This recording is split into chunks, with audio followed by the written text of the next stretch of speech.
सीमा को वीज़ा ना लगा क्या वो इंडिया नहीं आई, आ गई। कुछ कहानी ऐसी होती हैं जो बहुत दमदार होती हैं। एक फिल्म आई थी गदर, एक प्रेम कथा। एक फिल्म आई थी वीर और ज़ारा। तो ऐसी ही एक और कहानी तैयार हुई है। वो कहानी हिंदुस्तान और पाकिस्तान की है।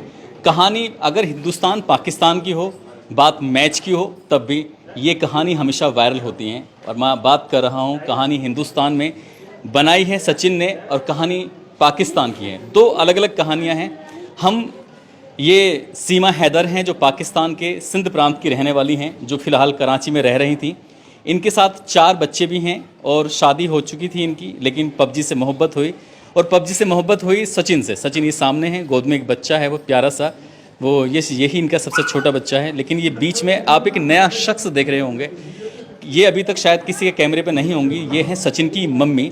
मैं सबसे पहले तो इन माँ को बहुत दिल से शुक्रिया अदा करना चाहूँगा, धन्यवाद दूंगा, क्योंकि इन माँ ने न केवल सीमा को स्वीकार किया है, बल्कि सीमा के 4 बच्चों को भी स्वीकार किया है। किसी के दूसरों को बच्चों को स्वीकार करना, उसके लिए बहुत बड़ा कलेजा होना चाहिए। तो इन माँ के लिए बिग सैल्यूट, बार बार सैल्यूट, क्योंकि इन्होंने न केवल सीमा को बल्कि उनके 4 बच्चों को भी। तो आंटी जी क्या कहना चाहोगे? देखो ये लोग भी आपकी तालियां बजा रहे हैं पीछे, एक बार मैं दिखाऊं। और ताली उन बच्चों के लिए है और सीमा की हिम्मत के लिए है। सीमा को प्यार होता है साल 2020 में, जब हमारे देश में लॉकडाउन चल रहा था, लोग एक दूसरे से मिल नहीं रहे थे, लेकिन इंटरनेट की दुनिया ने 2 सरहदों पार आर पार के 2 लोगों को, सीमा और सचिन को मुलाकात कराई।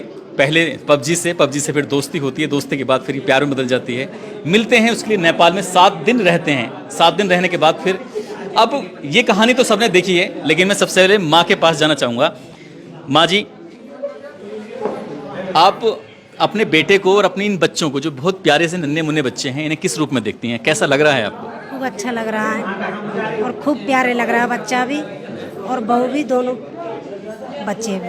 वैसे सास और बहू को देखा जाए तो दोनों एक जैसी लग रही है। तो अच्छा है, ठीक है। सीमा जी, आपका हिंदुस्तान में स्वागत है। मैं एक चैनल चलाता हूँ, इसका नाम है उस्मान सैफी सफ़र, कहानियाँ सुनाता हूँ उस पर। तो पता नहीं पबजी देखते देखते कभी आपके पास मेरी कहानी पहुँची नहीं पहुँची। मैं ऐसी कहानी पाकिस्तान, हिंदुस्तान या अलग अलग मुल्कों की लेके आता हूँ। और मैं आपसे जानना चाहता हूँ कि जो आपकी पहली कहानी जो शुरू होती है, सुना था पहले भी आपने एक लव मैरिज की थी। पहले मैंने लव मैरिज नहीं करी थी, हाँ पसंद करती थी किसी को, तो उससे नहीं हो पाई। अच्छा। तो इससे मेरी कराती गई, क्योंकि मैं किसी और को पसंद करती थी। तो इसी कारण मेरी इससे ज़बरदस्ती कराई गई, सिर्फ साइन करवाए गए कोर्ट मैरिज के थ्रू। मेरे पापा ने करवाई थी, मेरे मामू नहीं मान रहे थे वो लोग। मेरे मामू ने मना कर दिया था।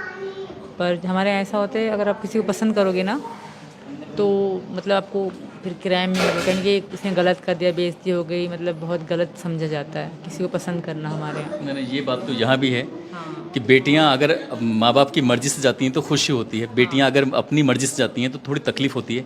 किसी को भी होगी, कोई दिक्कत नहीं अलग उसमें। चीज़ होती है सर, मतलब ये अलग चीज़ थी, मतलब मुझे गलत माना गया तो ऐसे फंसा दे दिया इनको। इनकी पहले भी शादी थी, 2 बच्चे हैं इनके, जो मेरे पहले पति थे उनकी पहले भी शादी, 2 बच्चे थे उनके। और अभी वो मैं रिलेशन में नहीं थे, तकरीबन 2 साल हो गए थे। वो वैसे मीडिया के सामने हाथ पर जोड़ रहे हैं, मोदी जी से रिक्वेस्ट कर रहे हैं कि मैं मेरे बच्चों को मेरे वापस भेज दूँ। मिल गया है, वरना पहले कहाँ थे इतने दिन ना मुझे ढूंढा, ना रिपोर्ट दर्ज कराई, कुछ भी तो ना कराए। इतने दिन पहले कहाँ थे वो कहते हैं कि 10 मई को ही हमने रिपोर्ट करा दी थी, शायद अब 10 मई को घर से निकले थे। लेकिन सीमा जी चलो कोई बात नहीं, जो हुआ सो हुआ। बस एक चीज़ जो मुझे, मतलब मैं अगर सोचूं, जैसे आप पाकिस्तान से वहाँ पहुँचती हैं नेपाल, और नेपाल में जाने के बाद शायद पाकिस्तान का नंबर काम करता है, नहीं करता है? नहीं करता बिल्कुल नहीं। अब पाकिस्तान से वहाँ नेपाल पहुँच जाती हैं और कम्युनिकेशन आपका जो था, बातचीत ख़त्म हो जाती है, कैसे? मतलब तो ये कैसे पता चला कि मुझे एक इंडिया में एक जगह है रबुपुरा, और वो भी ग्रेटर नोएडा के ज़िले के अंदर, तो वहाँ से यहाँ जो पहुँचना था, तो उसके लिए कैसे अपने मतलब कांटेक्ट करा, या किसी बस वाले से बातचीत की, क्या करा? मैंने पहले पैसे चेंज करवाए। अंदर एयरपोर्ट के अंदर ही सब कुछ है। उसके बाद थोड़ा ही आगे सिम कार्ड मिलता है, 500 रुपये में पैकेज भी, हफ्ता फ्री नेट और सिम कार्ड नेपाली एनसीएल की सिम होती है वहाँ पे। तो दूसरे देश में एकदम ऐसे दे देते हैं पासपोर्ट पे। अच्छा, पासपोर्ट पे तो सब कुछ मेरे पास तो कागज़ पूरे थे, सिर्फ इंडिया का ठप्पा वीज़ा नहीं था, बाकी तो सारे कागज़ मेरे पे थे। ऐसा वो फेक नहीं है, वो रियल हकीकत है, मेरी सच्ची पहचान है वो कुछ फेक नहीं है। ना फेक वाली बात नहीं करें। तो जैसे आपने नेपाल के रास्ते आने की सोची थी, तो उससे पहले आपने इंडिया के रास्ते आने की भी सोची थी, एक सही रास्ते पे चलने की कोशिश की, बिल्कुल तो फिर वो हो नहीं पाया। नहीं हो पाया क्योंकि यहाँ के सरकारी मुलाजिम के साइन चाहिए थे और उनके आधार कार्ड की कॉपी वगैरह, वो इनको कोई दे ना रहा था। इनको असल पता में है। हमारे देश हिंदुस्तान और पाकिस्तान में हमेशा मतलब एक दुश्मनी जैसी बात रहती है, एक तकरार वाली बात रहती है, तो ये वीज़ा मिलना बहुत मुश्किल हो जाता होता है, है। बिल्कुल। लेकिन आपने कहा कि हाँ मुझे आपको आना था, मेरे मतलब बहुत ही मेरा मन था कि मैं जाऊंगी, कुछ भी हो जाए मैं इंडिया ज़रूर जाऊंगी। जैसे कि एक सब्जेक्ट होता है, मेरे मकसद था कि मैं इंडिया जाऊंगी इनके पास, फिर मर जाऊं, कुछ भी हो जाए फिर वो नसीब की बात है। जैसे कि गदर फिल्म में सनी देओल कहता है कि ये अगर तारा को वीज़ा नहीं मिलेगा तो क्या वो पाकिस्तान नहीं जाएगा। वही, ये सीमा को वीज़ा ना मिला क्या वो इंडिया नहीं आई? एक बार दोबारा से बोल बताऊँ। सीमा को वीज़ा ना लगा क्या वो इंडिया नहीं आई? आ गई। अगर ये नहीं आ पाती, सीमा जी यहाँ नहीं आ पाती, तो इधर को अपनी इधर बैठ जाइए ना, तो फिर हाँ आंटी जी के पास बैठ जाओ, तो फिर आप क्या करते? यहाँ बैठ जाओ। ये बहुत ही सज्जन व्यक्ति हैं, बहुत ही शरीफ हैं। इन्होंने कहा कि अगर, इन्होंने कितनी बड़ी बात कही कि अगर सीमा को वीज़ा नहीं मिलता या एंट्री नहीं मिलती तो क्या वो हिंदुस्तान नहीं आ सकती थी? सारी बाधाओं को तोड़ते हुए आ गई। अगर ऐसी बाधाएं आपके सामने आती तो क्या करते आप? कुछ भी नहीं किया। बहुत ही सज्जन व्यक्ति हैं, लेकिन यार तुम सज्जन तो हो, इतने प्यारे हो कि एक 4 बच्चों के मतलब अब जिम्मेदारी आप उठाएंगे। क्या इन बच्चों के बारे में सोचा है आपने? कैसे आगे पढ़ाएंगे, कैसे बढ़ेंगे आप आगे? बच्चों को पढ़ाएंगे और लिखाएंगे, यानी सही शिक्षा देंगे, और बच्चों को खाना आना यानी कि रहन सहन ठीक रखेंगे बच्चों का। मैं अपने बच्चों से ज़्यादा चाहूँगा। सही बात। मैंने ही खुद कहा था, मैंने कि बिन माँ के बालक वहाँ पर तेरा कोई नहीं है, तो बिन माँ के बालक छोटे छोटे बालक हैं कि बिन माँ के बालक ऐसे ही रहेंगे। तू एक काम कर, तू यहाँ से, जब पहले नेपाल में मिले थे हम, कि तू जा, ये तो ये कह रही थी मैं तुम्हारे साथ चलती हूँ। बच्चे घर पे थे, चाची वाली को चाची वाली कब तक रखती, सब टॉर्चर करते हैं। तो मैंने बोला मैंने कि तू एक काम कर, मैंने कि तू वहाँ पर जा, तू अभी मत मेरे साथ जा, मेरे साथ मत चल, तू वहाँ जा और बच्चों को साथ लेकर आना। मैंने ही खुद कहा था इसको। आपने कहा था बच्चों को साथ लेकर? जी सर। अच्छा। मैंने तो प्यार बिल्कुल अंधी थी कि बस तुम चाहिए, बच्चे बहन पाल लेगी, पर इन्होंने कहा नहीं, तुम सारी ज़िंदगी रोती रहोगी। हाथों पे क्या है ये कट है सर, कैसे बॉर्डर पार करते लगेगा? इनसे लड़ाई में लगे अभी, तो ये तो अभी लगे थे, हम लड़े थे यहाँ भारत। कभी तो चला कि यहाँ गुस्सा जाए। इनको समझा दें, सास तुम्हारी जितने आपको क्यूट लग रहे हैं इतने क्यूट ना है।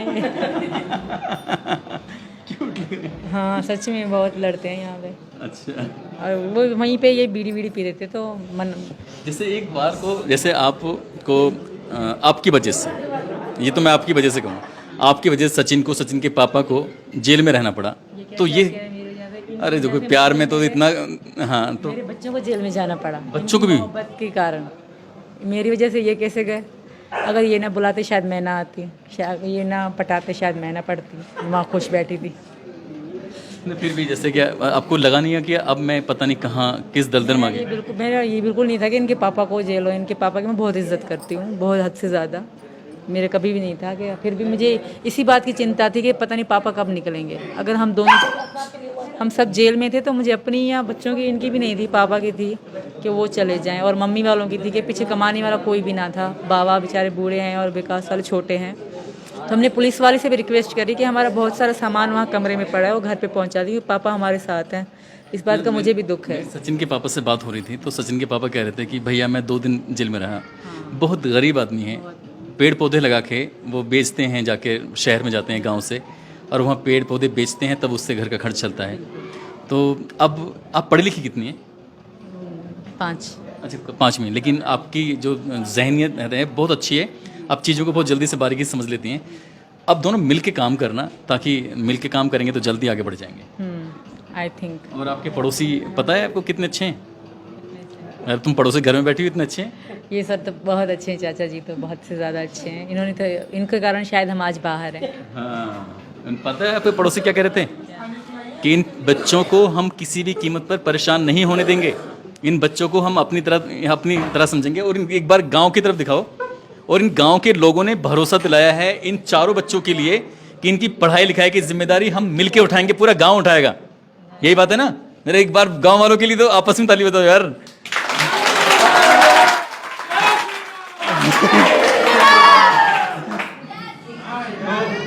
तो इसलिए बच्चों को लेके तो आप बिल्कुल बेफिक्र हो जाइए। और हो सकता है कि मैं अपनी इस वीडियो के माध्यम से ये अपील ज़रूर करूँगा कि जो यहाँ आसपास के अच्छे लोग हैं, बढ़िया लोग हैं, क्योंकि ये बहुत बेहद गरीब परिवार है, इस परिवार को आगे बढ़ाने के लिए, मेहनत करने के लिए आपको कुछ इसमें हेल्प करनी चाहिए।